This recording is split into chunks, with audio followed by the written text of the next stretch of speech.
buhay o kabiguan, ng ligaya o lungkot.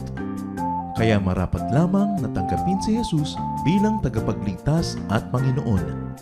At matapos yun ay panariwain ang katapatan at paglapit sa Kanya bawat araw o day by day. Ang day by day ay naglalayong umalalay sa pang-araw-araw na pamumuhay. Narito po si Kuya Ed Lapis sa mensaheng pinamagatang Making Choices, Solving Problems, Facing Challenges. Ang Biblia ay napakaraming pwedeng pakinabang para sa atin. The Bible teaches us the way to eternal life. The Bible teaches us about the character of God and how we can be like Him. But the Bible is also a book of practical wisdom. Napakaraming pang-araw-araw na mga suliranin, mga challenges ang gagaan kung ating lalapatan ng mga katuruan sa Biblia. At ito ang ating pag-aaral ngayon, pinamagatang Making Choices, Solving Problems, Facing Challenges. Salamat, Ama, dahil kayo ang nagdadala sa amin sa dakong ito. Thank you for everyone that you have allowed, Lord, and empowered to be here. We pray that you're going to meet us, Lord, where we are, in the midst of our troubles, our cares, the challenges of our lives. Maging sa aming mga pagsasaya, pagdiriwang, mga pasalamat at mga tagumpay. Nawa katagpuin niyo kami, Panginoon. Pagpalain niyo ang mga parating pa lang at mga nasa daan at kami ngayong narito na, Panginoon. Salamat sa pagdadala mo sa amin ng ligtas. Palakasin niyo po aming katawan, bigyan niyo kami ng bagong lakas at sigla sa kabila ng maghapon ng mga ginawa na namin, at nawa, Panginoon, ang isip namin maging bukas para tumanggap na iyong katuruan. Higit dyan ang aming espiritu, nawa ay kalugdan nyo at kami akayin nyo sa kaliwanagan. Forgive us our sins, cleanse us, O God, wash us with the blood of Jesus. Enable us to see you face to face, to hear your voice, to learn from you, and to be empowered by your word. Teach us, Father. In the name of Jesus, your Son, we pray with thanksgiving and gratitude. Amen. Making choices, solving problems, and facing challenges the Bible way. Ang ating mga pag-aaral ay para sa practical na buhay. Kaya sa simula pa lang ng ating discussion, lagi niyong i-apply agad sa inyong mga sarili-sarili mga buhay at mga sitwasyon. How to make choices, how to solve problems, how to face challenges. Punong-puno ang Biblia ng ganyang mga katuruan. Matthew 13:45-46. The kingdom of heaven, Jesus says, is like what happens when a shop owner is looking for fine pearls. After finding a very valuable one, the owner goes and sells everything in order to buy that pearl. Isang katuruan ng Panginoon na pagka ikaw ay nangangalakal ng mga perlas at nakakita ka ng talagang maganda, kakaiba, talagang special, ibebenta mo lahat ang iba mong mga perlas, ang iba mong mga stock para makuha mo yung tunay na mahalaga. Anong prinsipyo nun in solving problems, in facing challenges? Recognize and do not miss great opportunities. Ang buhay, maraming ibinibigay sa ating opportunity, pero kailangan bukas ang iyong mata, bukas ang iyong tainga, ang iyong dibdib, para tumanggap na ganitong pagkakataon. At ang buhay na itinuturo sa atin ng Panginoon is value for value. You can't keep and have everything. Life is made up of trading, pay for what matters. Gusto mong makatapos ang pag-aaral, may ibabayad ka. Hindi ka maglalakwatsa, hindi ka masyadong magpa-party, hindi ka masyadong mag-enjoy kasi limited ang time, limited ang talent, limited ang treasure. Gusto mong magkaroon ng isang bahay, siyempre, hindi ka na siguro magkakaroon muna ng mga magagandang damit, liba na lang napakarami mong pera. Hindi ka muna magbabakasyon o magtutur. Kung meron kang gusto sa buhay, may bayad yon. Ang mahalaga, alam mo, malinaw sa iyo kung ano yung fine pearl to you. And that you're willing to trade other things for that one fine pearl. Namimili lang tayo sa buhay. You cannot be a friend of everybody, so you have to choose a few. And then it means that you cannot have time and effort to be friends with other people. Pumipili ka lang ng isang kursong pag-aaralan. Pag pinili mo na yun, yung iba hindi mo na mapag-aaralan. Dapat ang tao marunong tumingin kung ano yung gusto talaga niya, ano yung bagay sa kanya, ano yung tunay na mahusay, and be willing to pay for it. Nothing is for free. Everything has a price. And quality is expensive. Kung talagang gusto mo na mahusay, mahal ang bayad dyan. Gusto mo ng mahusay na edukasyon, hindi lang siguro mahal yung tuition fee kasi maraming mahuhusay na school, public schools, hindi mahal. Pero mahal ang bayad mo in terms of nag-aaral ka, nagre-review ka, nagsasubmit ka ng mga project. Pag talaga mahalaga, willing ka dapat magbayad. You cannot have your cake and eat it too. You cannot have your cake in the ref and at the same time you're eating it on the table. You only have to choose one. At maraming mga tao nasasayang ang maraming panahon dahil gusto nila pareho nilang makuha, parehong sabay, pero hindi yun pwede. Ano sa buhay nyo ang dapat nyo agad applyan yan? Na meron kong mahalaga sa'yo, kailangan willing kang ibayad yung iba. Ano talaga ang tunay na mahalaga? Mark 2:22. No one pours new wine into old wineskins. Again, the Lord speaks. The wine would swell and burst the old skins. Then the wine would be lost, and the skins would be ruined. New wine must be put into new wineskins. Hindi na nangyayari sa pang-araw-araw na buhay natin yan. Wala naman tayong highly developed wine culture. At iba na rin kahit meron pa nga. Iba na yung style. Pero nung araw, yung mga wine, inilalagay nila sa mga balat ng hayop. Yung balat ng hayop, binabaligtad nila yung buong balat at yung apat na paadi, yun ang putol, nasira yung balat doon, ibinubuhol lang nila. Tapos doon sa leeg ng hayop, doon nila ipinapasok yung wine, itinatali nila, nakabitin, yun yung wine skin. Pag luma na yung wine skin, hindi mo pwedeng lagyan ng bagong wine kasi puputok. Siyempre, magpe-ferment pa lang yung bagong wine, luma na at matigas na yung old skin, so dapat daw new skin for new wine. Ano na naman ang pwede nating i-apply dito sa buhay natin, mga kapatid? Have new ideas. Accommodate new ideas in new contexts. Lumalakad ang panahon. Kailangan ng tao nag-a-adjust at kailangan nakakawa siya ng mga bagong pamamaraan, bagong ideya, invent new things, new tools. Kaya kung minsan, what I lament about many of our products, kahit food products, kung paano ine-empake nung 30 years ago, ganun pa rin ngayon. Yung mga kaong na nasa mga bote na kailangan mong pang-apuyan yung bote, initan at kailangan mas kulado ka bago mabuksan, halos ganun pa rin. Very little product development. Dapat na iba. We must invent new tools, new packages, or employ adaptive reuse of old materials. Halimbawa, ang dami nating nakikita mga lumang bahay na bato, ang gaganda, ang lalaki. Pero yung mga tagapagmana, hindi magkasundo-sundo kung paano gagamitin. Either pinaghahati-hati nila, ang daming nangungupahan, na-dedicate tuloy yung building, o gigibain na lang nila. Samantalang ang old bahay na bato could be turned into a bank. Without destroying its facade, pwede namang ayusin yung loob. Pwede siya maging commercial space yung loob, yung labas, na maintain yung look. Or you could turn it into a romantic bread and breakfast place. Maraming adaptive reuse of old things. Ako lang, ang dami kong mga lumang barong Tagalog. So what do you do with mga lumang barong Tagalog na may konting mga pilas, konting mga sira kasi hindi mo na maisuot kasi for gala events? Ginagawa ko siyang punda ng mga throw pillows. Ang gaganda ng mga throw pillows ng mga lumang barong Tagalog. An adaptive reuse. At marami tayong mga bagay sa ating gamit na ganyan. Katulad ng mga sinehan na nagiging worship hall ngayon. It's an adaptive reuse. Nung una tayong gumamit ng mga sinehan, maraming conservative na na-offend. Dahil hindi daw yan banal na dako, etc. etc. Ngayon, nearly everybody is in the theaters. Yung gumamit tayo ng puto for Lord's Supper, nung simula yung iba, uncomfortable, pero why not? Nung ang pista ay ginawa nating pistang Kristiyano, it's an adaptive reuse of an old tradition used in a new way that honors Jesus. Katulad nung ating mga pabasang Kristiyano. Dati yung pabasa, exclusive domain lang ng ibang religious groups. But we wrote another text na we're using the format but using a biblical text, so may pabasang Kristiyano. Even indigenous musical instruments and dances now we use for Christian worship. It is a new use for an old thing.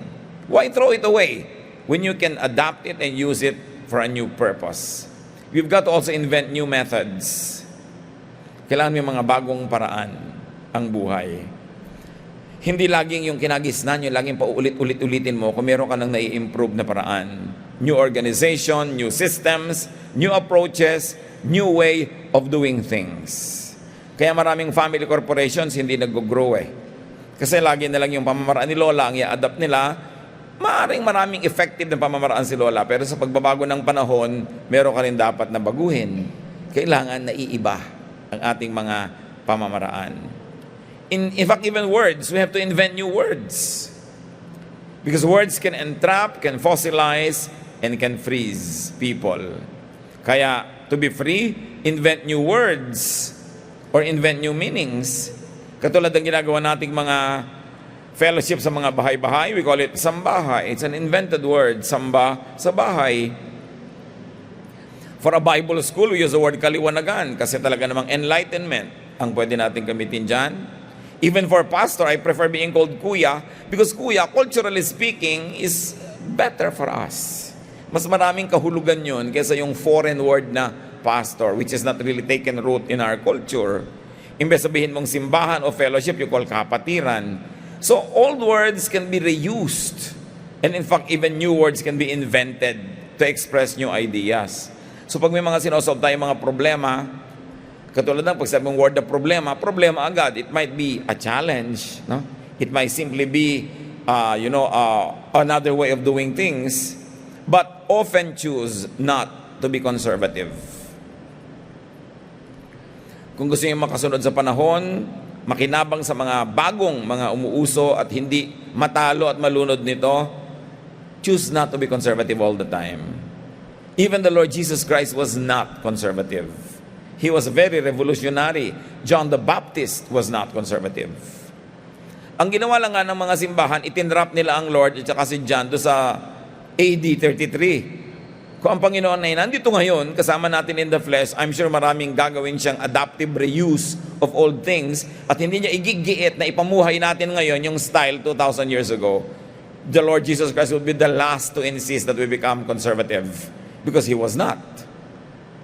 Pero bagamat siya noon ay cutting edge, ang Panginoong Jesus noon ay talagang revolutionary, iba, bagong-bago. Kaya sinasabi niya, what is this? A new teaching, a new style. Pero kung yung style niya noon, gagamitin mo pa rin lahat-lahat ngayon, old na rin yun. Ano ngayon ang challenge sa mga tunay na mananampalataya ng Diyos? Kakapit ka sa hindi nagbabagong diwa ng Diyos, habang patuloy kang gumagamit ng mga bagong kasangkapan, bagong pamamaraan, bagong tools ng pamumuhay. So you must be anchored on the unchanging spirit of God's Word, but you must be abreast with the changing technologies and changing material culture around us. A few things are worth keeping, but only a few, because things really change. And there is more fun, not only in the Philippines, but in being progressive. Yung may mga bago kang iniisip, bagong pamamaraan, lalo kung may negosyo ka, anong bagong paraan ng pag-empake nito, anong bagong paraan ng pag-present ng ganong product, anong bagong paraan ng pamamalakad. Nagbabago ang panahon at yung hindi mag-a-adjust dito talagang naiiwan. Matthew 7:24-27. The Lord speaks, "Anyone who hears and obeys these teachings of mine is like a wise person who built his house on solid rock. Rain poured down, rivers flooded, and winds beat against that house, but it did not fall because it was built on solid rock. Anyone who hears my teachings and doesn't obey them is like a foolish person who built his house on sand. The rain poured down, the rivers flooded, and the winds blew and beat against that house.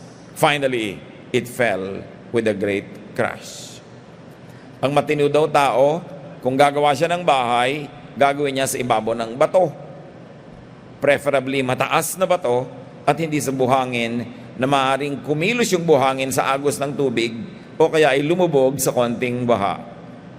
How do we apply this in solving problems, in facing challenges, in making choices? Have a strong foundation. Magnenegosyo ka ng tindahan, marunong ka bang magkwenta? Marunong ka bang magbilang? Meron ka bang alam sa pamamalengke, saan ka mamimili ng mga tinda mo? Storage, presentation, packaging, dapat may alam ka doon. Kasi kung wala kang kaalam-alam, you are not strongly founded, it's difficult for you to succeed. Kaya meron magtatanong sa akin, Pastor, maganda po kaya magtayo ng auto shop, yung repair shop? Mekaniko ka ba? Hindi po. Latero ka ba? Hindi rin. Marunong ka bang tumingin ng mga sasakyan? Hindi. Paano ka magdinegosyo niyan? Kukuha po ako ng empleyado. Kung niloko ka ng empleyado mo, sinasabi sa'yo ganito yung halaga, hindi naman pala. Aasa ka ngayon, biglang nag-abroad yung empleyado mo, papaandarin mo yung shop mo. Pastor, maganda po ba magtayo ng karinderya? Marunong ka ba magluto? Sanay ka bang mamalengke? Marunong ka bang makisama sa lahat ng mga taong pumakain sa karinderya? Kasi kung hindi, huwag ka magtayo ng negosyong hindi ka strongly founded. Aasa ka sa iba. Yan ay binabagsak ng negosyo. May mga bantay sa lakay. Iaasa mo sa mga tao, biglang nag-abroad, nagkaroon ng magandang pagkakataon, iniwang ka. Paano? You've got to be strongly founded on anything. And one of that, of course, is material foundation. Meron ka ba talagang hardware for this? And then you need a mental and intellectual foundation, meaning knowledge. To solve problems, you have to know many things. Ang problema ngayon, ang mga tao sobrang umaasa sa computer. I-Google mo, i-Wikipedia mo, wala nang itinatago sa utak na impormasyon. Paano kung nag-crash lahat yung systems? O nasa mga paraan o lugar na hindi ka maka-access sa internet. At kahit pa nga may internet, the brain needs knowledge and building blocks to have a foundation, a basis, a frame, a reference. We need a context to know more or other things, to reconstitute other thoughts, to mix, match, and create other ideas. Kailangan may laman na yung utak mo na ABC bago ka makakreate ng sentence o word. Kailangan may do, re, mi yan, fa, sol, la, ti, bago ka makagawa ng mga notes o ng mga tono. Kailangan may basic knowledge ang tao. At ang danger ngayon, halos wala ng basic knowledge na ipinapasok ang tao kasi inaasa lahat sa internet. Wala nang tinatanda ang birthday kasi lalabas na lang doon sa computer ang birthday ni ganon, ni ganyan. Wala nang matandaan na appointment, nandun sa electronic calendar lahat. We've got to store information in our minds because without the pieces of information, the mind will not function because the mind has to step on something to get to something else. Kailangan meron siyang nilalaro doon, meron siyang tinutungtungan, tinatapakan ng mga solid facts. So we have to keep learning. And we need these building blocks to have a stand and a personality. Kaya sabi sa Proverbs 22:6, teach your children right from wrong, and when they are grown, they will still do right. They will not perfectly be right, but most of the time they will be right. Why? Because the foundation of their brain is right. Paano mag-iisip ng mali yung utak na tama ang pundasyon? Paminsan-minsan magkakamali, pero paminsan-minsan yun. Paano lalayo sa Diyos ng ganap yung utak na lumaki na malapit sa Diyos? Minsan-minsan, maliligaw, pero babalik din. Kaya sabi dito, palakihin niyo sa tama. Kaya dapat yung utak nilalagyan agad natin ng mga tamang ideya. Tamang mga pagpapahalaga, tamang values. Kasi pag nandun yun, pwede ka na magpahinga pag may edad na yung anak mo kasi nagawa mo na yung pagtuturo nung bata pa lang. Nandun na yun. Halimbawa, naturuan mo na talaga yung anak mo na maging maibigin sa adobo, hindi ba na matatanggal yung kahit saan siya tumira, hahanapin niya yon. Kasi yun ang building block ng utak niya. Paano ngayon kung godliness yung building block? Kaya sa Proverbs 22 verse 6, it's very important to apply in our life. The teaching, the idea, the word of God has to be in the mind. So it can grow roots, grow branches, bear seeds, grow, and multiply. In other words, memorize God's Word. Kahit marami ngayong mga notes, marami mga study aid, itanim pa rin natin sa utak natin ang salita ng Diyos. Memorize them verse by verse, chapter by chapter. Kasi kung yan ang building blocks ng ating thoughts, marami pa mga ibang mas complicated ideas that could be born and understood by our mind when our mind is founded on the basics. Mahalaga yon. Kaya halimbawa, magsosolve ka ng mga problem, mathematical problems, dapat sa ulo mo yung mga mathematical solutions. Magne-negosyo ka ng export, import, whatever, dapat nasa utak mo lahat yung mga law, mga ng supply and demand, sa nakakakuha nito, sa nakakabili noon, anong season ngayon sa ganong bansa, ano yung good product, dapat nasa utak lahat. Marami mga problema, madaling masolve, kung nasa utak mo na yung solusyon, hahanapin mo na lang doon sa file. Kesa doon ka pa mag-aaral. Kaya mga kapatid, mahalaga yung payo ng matatanda.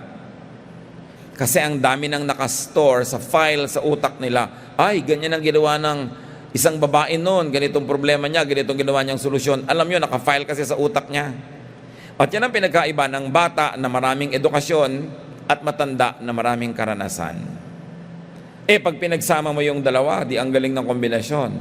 Kaya powerful ang isang matandang maraming karanasan tapos nakikinig sa isang batang maraming bagong alam.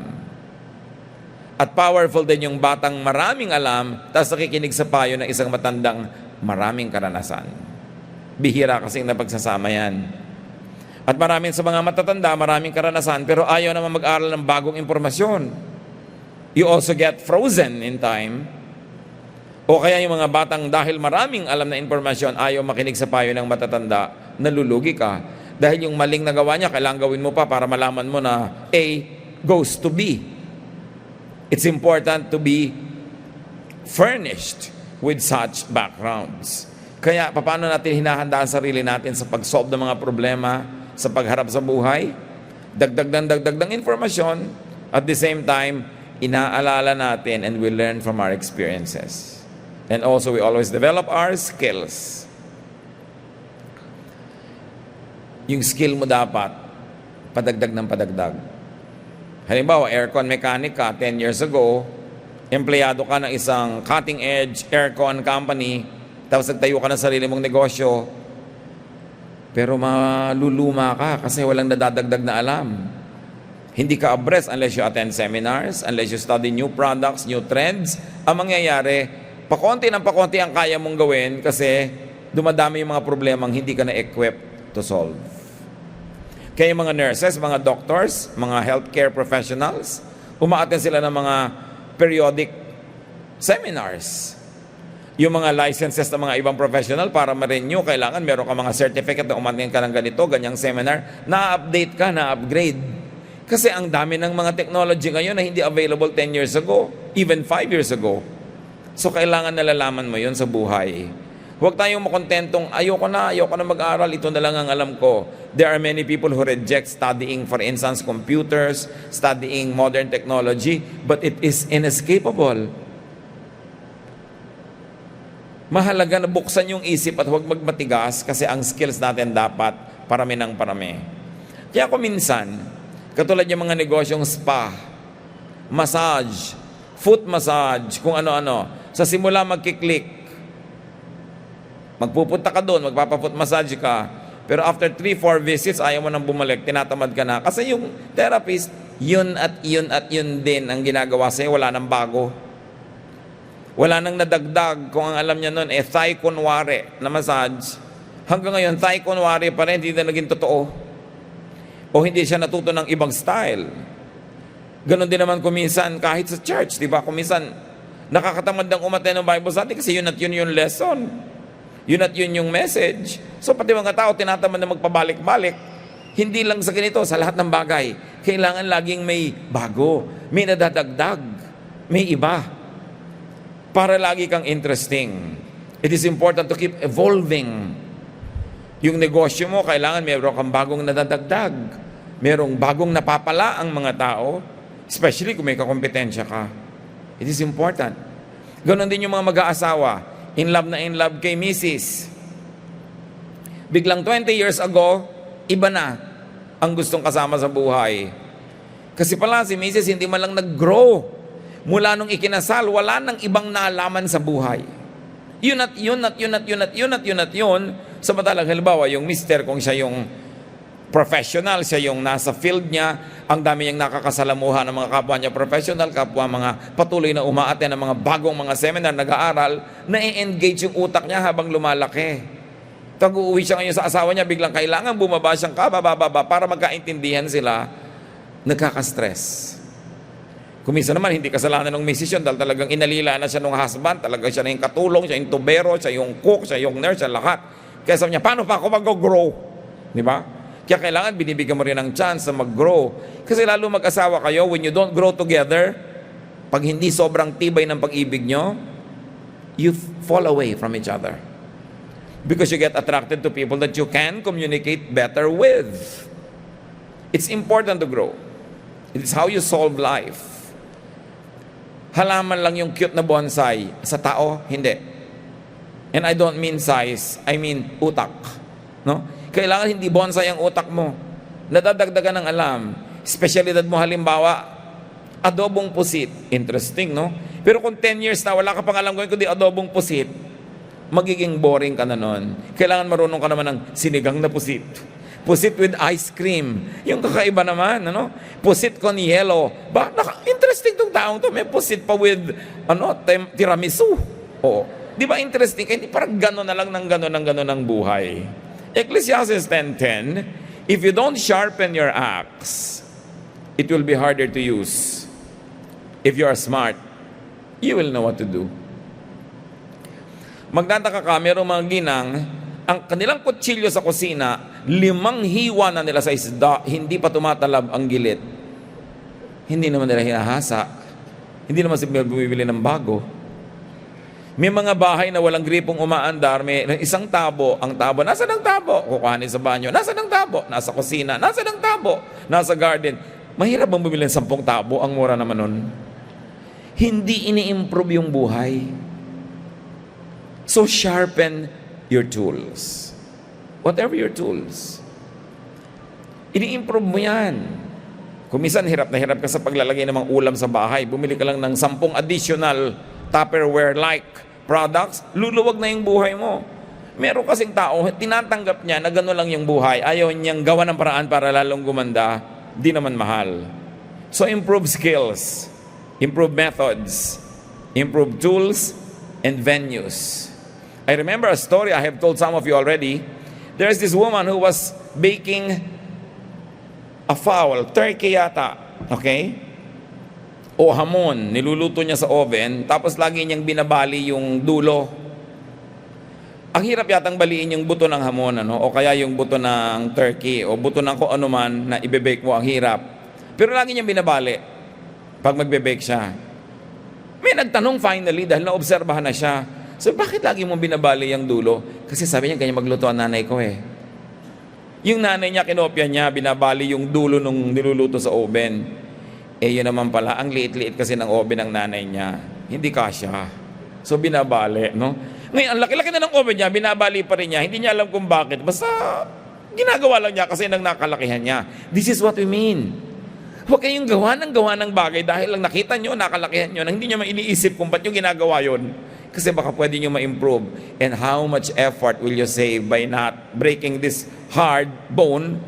If only you knew na kaya lang pala binabali kasi hindi kasya. It's important to think about such things, to keep improving everything in our lives. Maiksi ang buhay, dapat ma-maximize natin yung pleasure, yung happiness, yung comfort, so that we will have a lot of extra time, effort, and energy to do good things to others and to serve God. Ang isa pa na talagang gusto kong masolve sa buhay ng Pilipino, ang daming oras na nauubos sa laba. Yung nakikita mo yung mga ginang, laging araw-araw laba dami, ang dami-dami talagang laba. Araw-araw laba ng laba. Wala na kaya tayong ibang pwedeng masolve na solusyon dyan para may iba siyang magawa. Kasi sigurado itong babaeng to, kung nag-assemble ng electric fan sa bahay niya, mas kikita kaysa laba lang siya ng laba. O kung may gagawin siyang iba, ang dami niyang oras na sasayang sa laba lang. We've got to find a way to set ourselves free from that. Yung iba nakakita ng solution, washing machine. Pero talagang mga maririkotitos, ayaw pa, uulitin pa ng kusot. No? Nung araw naman lalo, ikinukula pa yan. Tinutuktukan pa ng palo-palo. Tapos aalmirolan pa. Tapos baka mo pa wiwiligan, at patapos ilang oras na nawiligan, tsaka mo papaplansyahin. Nakalaya na nga tayo doon eh. Pero dapat madagdagan pala yung laya. Tsaka yung kaluluto, yung ang daming oras na nauubos sa luto. Ang mga bagay na ito mga kapatid, hindi masama. Pero kung hindi ka na nag-grow, wala ka na yung panahon for finer and better things in life, it becomes an impediment to your growth. Dapat mag-isip ka ng ibang paraan para dyan. Matthew 13:33. Jesus also said, the kingdom of heaven is like what happens when a woman mixes a little yeast into 3 big batches of flour. Finally, all the dough rises. Anong lesson dito sa babaeng naglagay ng pampaalsa sa kanyang binibake? Use catalysts. Gumawa ka ng paraan para meron kang tool, kapatid, na pamparami, pampabilis, pampalakas, boosters, additives, so you accomplish more for doing less. Para mas maraming ang matirang oras. Hindi natin napapansin, time is a very important commodity. And when you waste time, you're wasting life. Because life is on a timeline. Kaya kailangan, meron tayong pinapabilis. Paano ba bumibilis gawin ang isang bagay? Paano napapaiksi ang proseso nito? Katulad doon, maglalagay ka ng yeast, umaalsa yung dough, meron kang tool to use it. In your life, how will you apply that? Paano nyo mapapadali ang bagay? Paano nyo mapapabilis ang isang bagay? Think about it. Luke 17:35-36. The Lord speaks, "There will be two women grinding at the same place. One will be taken and the other left. Two men will be in the field. One will be taken and the other will be left." Hindi rapture ang pinag-uusapan natin ngayon, kundi yung promote and benefit from cooperation. Ang ipinakitang halimbawa ng Lord dito, dalawang babaeng naggigiling ng trigo. Yung gilingan nun, bato, pinapaikot, malaki. Kung ikaw lang magpapaikot, tatayo ka pa ng konti para mapaikot mo siya ng gusto na ganun. Ngayon, kung dalawa kayo, nasa kabila siya, ako lang hanggang kalahati, siya hanggang kalahati, ako uli, ang bilis ng grinding. The lesson is, do not waste energy on strife and conflict. Strive for cooperation. Life is easier when there are people helping you. Life is more miserable when there are people who are standing in the way and destroying your work. Ang matalinong tao, inuubos niya ang kagalit dahil nakikipagkasundo siya at hindi siya nagdadagdag at parami ng kagalit. Kasi bawat kagalit pwedeng maging hadlang sa iyong kaligayahan, pwedeng gumawa ng masama laban sa iyo, at bawat kakampi, bawat kasundo, pwedeng gumawa ng mabuti para sa iyo. Look at wars. Look at rebellions. Kaya marami mga bansa hindi umaasenso sa dami ng gyera. Ang Pilipinas, we have the longest running internal militant strife. Meron tayong communist or socialist separatist rebellion, meron tayong Muslim separatist movement, may sari-saring mga pinakamahaba na sa buong Southeast Asia ang atin. Kaya na pag-iwanan na tayo ng mga kapitbahay natin, yung pera nila ginagamit nila for industry, for trading, for investment. Tayo naman uubos sa mga bala at kung ano-anong ubusan. Not to mention that there are other reasons. But the point is, kahit ang pamilya, pagka meron kayong mga gera, awayan, mahirap mag-produce sa magandang bagay. Ganon din sa mga pabrika. Pagka hindi magkakasundo yung mga departamento, bumababa yung production. Do not burn yourself in friction. Hanggat maaari, huwag kayong makipagkiskisan sa mga tao dahil maluwag naman ang mundo. Avoid friction. Do not freeze yourself in gridlock. Hindi kita tutulungan, hindi mo ako tutulungan. Pareho tayo hindi gumagalaw, ano ngayon? Basta hindi ka gumagalaw, happy na ako kahit hindi rin ako gumagalaw. No, nasasayang ang panahon. And then do not crash yourself in collision. Avoid banggaan. Kung pwedeng huwag kayong makipagbanggaan, bakit kayo makipagbanggaan? Kahit kayo makasakit, masasaktan din kayo. May mga tao may kikibo, babanggain niya. Hindi mo pwedeng tahimikin ang sarili mo. Kailangan bang ituwid ang lahat ng taong sa tingin mo liko? Kailangan bang kontrahin ang lahat ng tao na pala kakaiba yung ideya kaysa sa'yo? Kailangan bang lumahok sa lahat ng usapan, banggain ang lahat ng dapat banggain? At the end of the day, you will become the victim. So iwasan ang banggaan, iwasan yung friction, iwasan yung nagtitikisan kayo, pareho kayong nahihirapan. That is not the way to deal with life. Luke 8:16, again, Jesus speaks, "No one lights a lamp and puts it under a bowl or under a bed. A lamp is always put on a lampstand so that people who come into a house will see the light." How do we apply that in our life? Make light visible. Let reason be seen and understood. Let reason rule, even if it is not your reason and somebody else's. Pagka meron ka nakitang mas magandang ideya ng kapwa, sabi mo, uy, ang ganda, kukopyahin ko ha. Hindi yung, ideya niya, baka masabihin niya, kinopya ko pa. Kahit alam mong mas maganda, ayaw mo pa rin makinabang, Di magpaalam ka, pakopya, ang ganda naman ng ideya mo. Nakinabang ka. Reasonable kasi yon, ba't hindi mo gayahin? May nakita kang mas magandang paraan, admit that your way is not the better one, and adopt it in your life. Then life moves on and you become more productive. Galatians 6:7, you cannot fool God, so don't make a fool of yourself. You will harvest what you plant. Moral lesson, plant what you want to harvest. Mga biyana, nag-asawa ang anak nyo. Bagong-bagong dating sa buhay nyo ang inyong manugang. Anong gusto nyong ma-harvest sa kanya? Yun ang i-plant nyo. You want friendship? Plant friendship. Gusto nyo na ang maging harvest nyo sa kanya, inisan? Yun ang itanim nyo, inisin nyo. Pakita nyo inis kayo.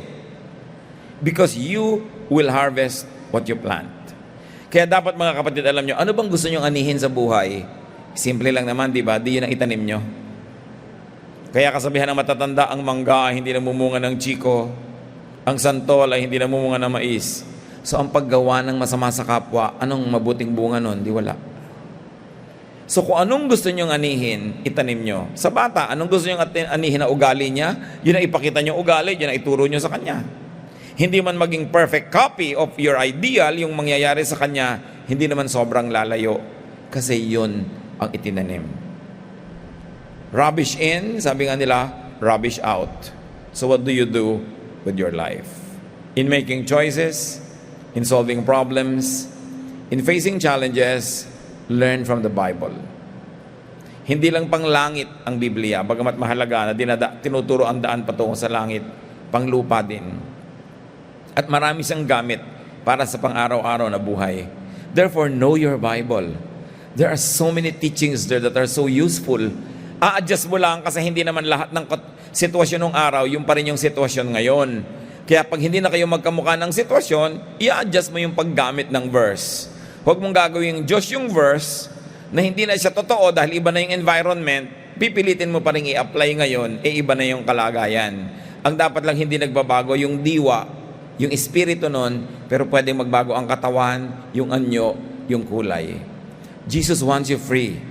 He wants you free not only from sin, not only from hell, but also from needless problems of life that could be solved or made lighter if we applied godly wisdom. Maiksi ang buhay sa mundo, but it's always long enough to enjoy God and others and the creation of God. Let us not needlessly shorten it by cheating ourselves, by misusing our time because we create troubles or we don't solve them, or we use bad tools. Sharpen your tools in your life. Sharpen your mind. Sharpen your skills. Because when you do your best, the best things will also come your way. And if you do your part, you will receive your share. You harvest what you plant. Dear God, thank you for your wisdom. Ituro mo sa amin, Lord, itong mga simpleng verses na ito na maging buhay sa aming pang-araw-araw na pakikasalamuha sa kapwa, maging sa pamumuhay namin. Turuan niyo kami, Panginoon, na bigyan ng application ng mga ito at nawa, isa man lang sa maraming ito ay tumanim sa aming isip, maikonekta namin sa aming buhay at pakinabangan, sulit ang pakikinig namin sa mga salitang ito. Magbulay-bulay tayo mga kapatid ng sumandali, patuloy pang pag-isipan ang mga practical application ng mga pinag-aralan natin.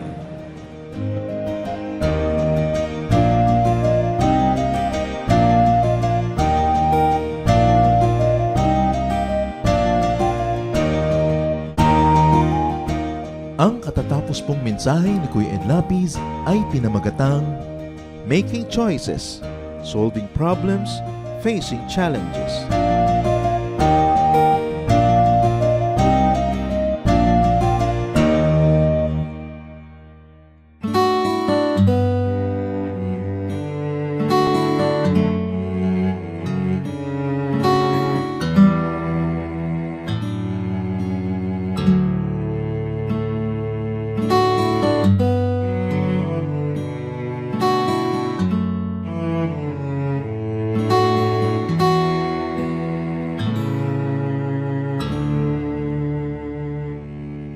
Aking damdamin, di mapalagi at ang isip isipan ay laging ligaw, di mawawari ang buhay palagi. Kahit itama ay hindi sapat, nais kong itama ang lahat. Ngunit iabot at di sapat. Jesus, kailangan kita. Jesus, hindi mangangamba. Jesus, pag-ibig niyo'y ba di mapapantayan kahit na sinuman.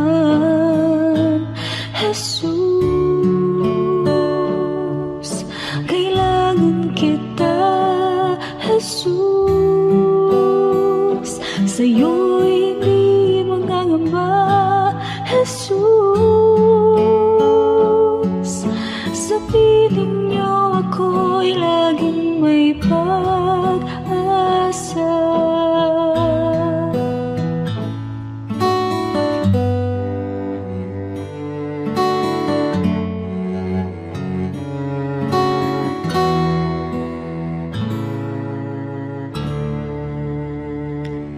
Aking damdamin, di ba palagi at ang isipan ay laging ligaw, di mawawari ang buhay palagi.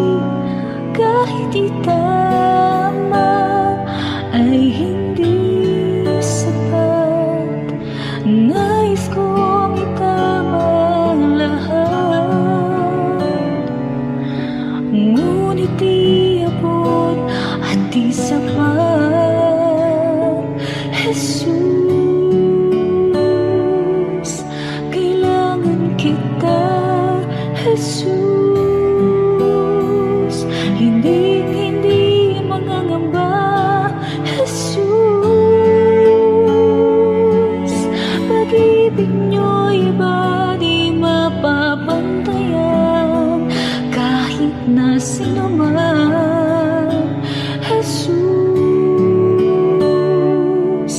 kailangan kita. Jesus,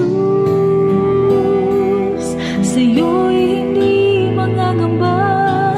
Jesus, sa piling niyo ako'y laging may pag-asa. Jesus, kailangan kita. Jesus, hindi mangangamba. Jesus, pag-ibig niyo'y ba di mapapantayan kahit na sino man. Jesus, kailangan kita. Jesus, sa'yo'y hindi mangangamba. Jesus, sa piling niyo ako'y laging may pag-asa.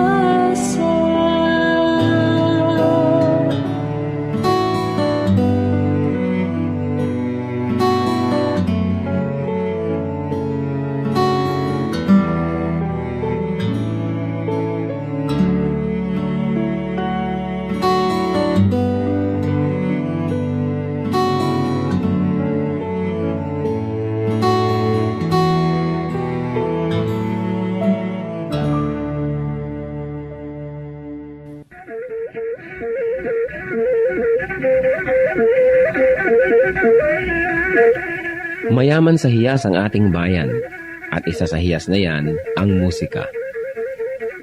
Napakaraming nalilikhang tunog ng mga Pilipino mula sa iba't ibang instrumento. Narito ang palendag, instrumentong pangmusika ng mga Maguindanao sa Cotabato.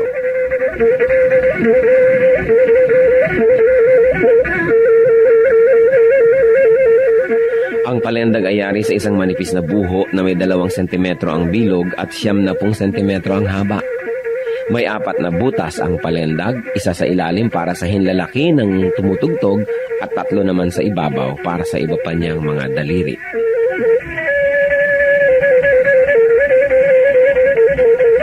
Hinukaan ang isang dulo ng buho upang lumapat ito sa labi ng manunugtog habang siya'y umiihip. Sa kabilang dulo naman ng palendag ay may isa ring malaking uka kung saan nagtatapos ang instrumento.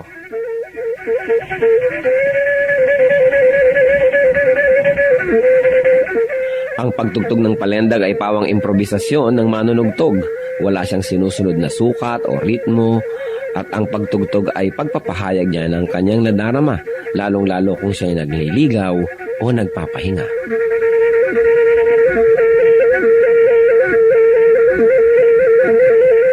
Ang musika ay wika ng kaluluwa. Ang ating musika ay marapat lamang na pag-aralan, kilalanin, at tugtugin sa karangalan ng Panginoong Hesus. Ang palendag ng Maguindanao sa Cotabato.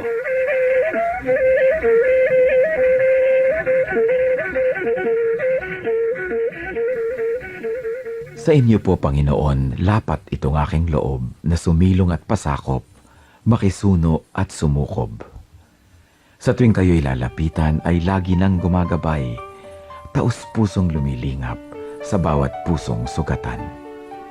Kabutihan niyong matapat, bukas palad kong magbigay, kahit ang tulad kong abay, walang patagong anuman.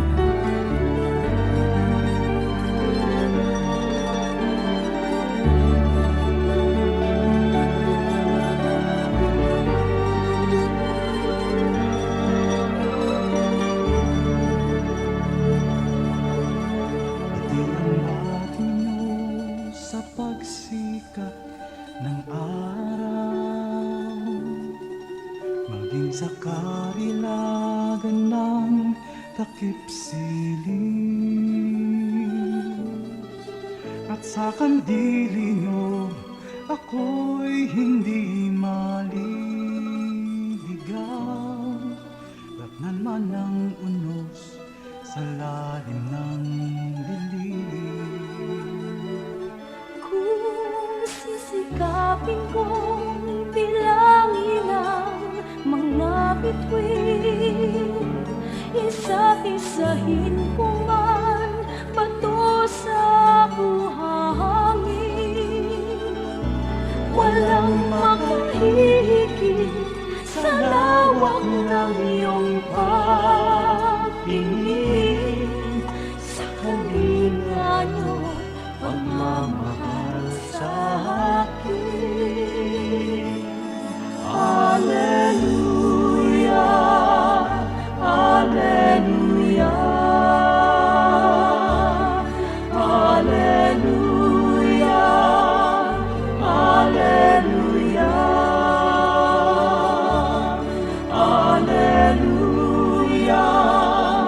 Hallelujah,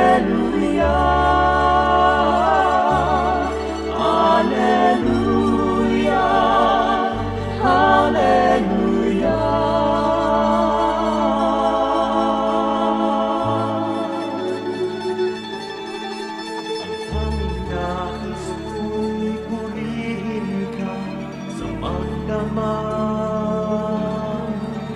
makasama ka maging sa aking hatid. Ako'y nagagalak sa kaligtasan niyo't habang pagkat paglapit ko, ngiti ang iyong bati. Hallelujah, Hallelujah, Hallelujah, Hallelujah, Hallelujah, Hallelujah.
Ikaw ang aming nakikita sa kanilang mukha. Kaya ang mabuting balita binabahagi sa mga dukha.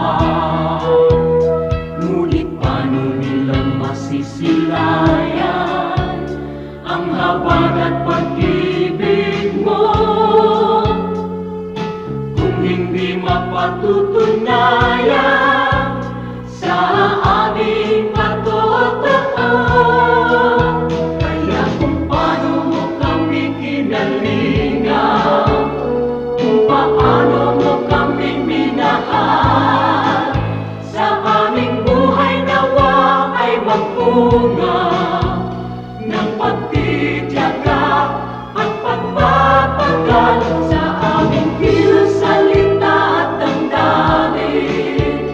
Maranasan nilang totoo ang kabutihang natutunan natin na nagmumula sa'yo.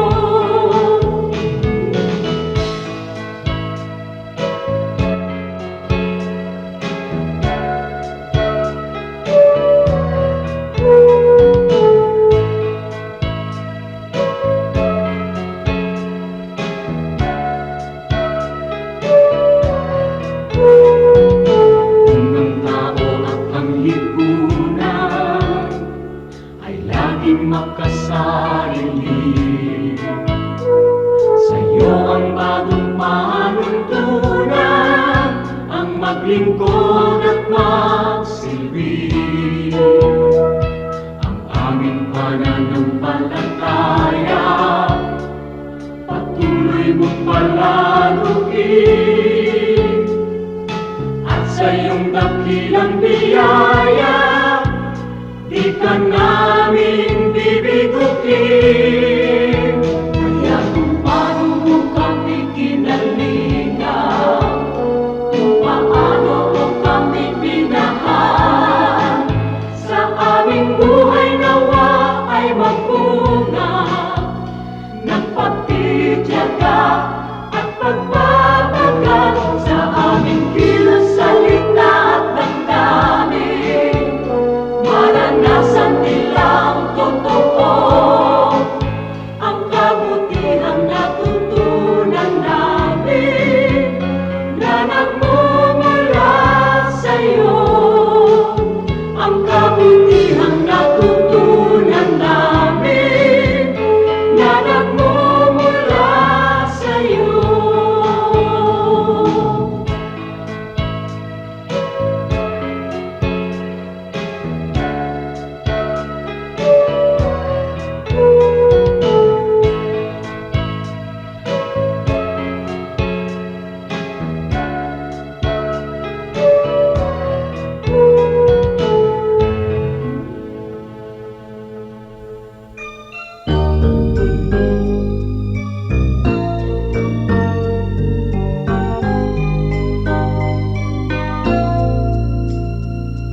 Kung ang puso mo ay nasasaktan dahil buhay ko ay may kabiguan, suliranin may nagbunga ng kasawian.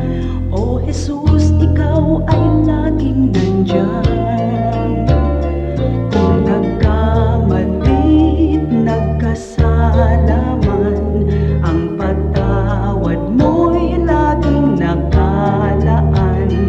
Kung ang kapwa ko sa akin nagkasala man, ang patawad patawad ko kaya'y ilalaan.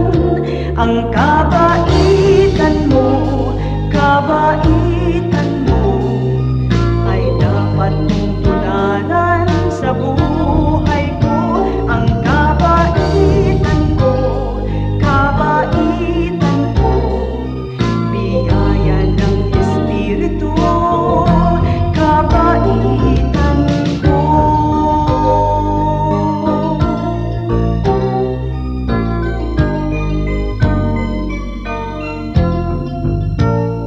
Kung nagkamali't nagkasala man, ang patawad mo'y laging nakalaan.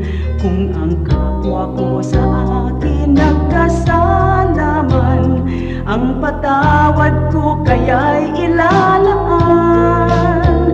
Ang kabaitan mo ay dapat mong tularan sa buhay ko. Ang kabaitan ko, biyaya ng Espiritu, kabaitan ko.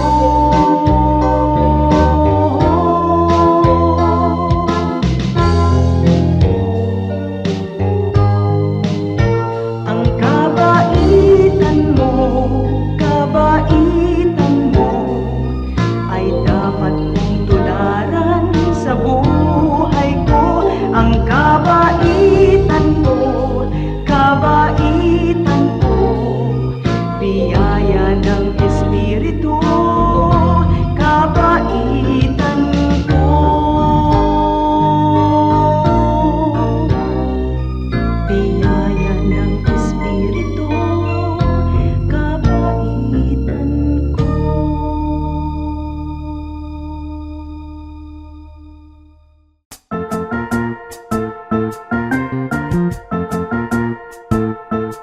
Oras na po para pansamantalang magpaalam ang programang Day by Day. Tayo po'y magsama-sama tuwing ika-6 hanggang ika-7 ng umaga, araw-araw. Magandang umaga po at mabuhay ang Panginoong Hesus.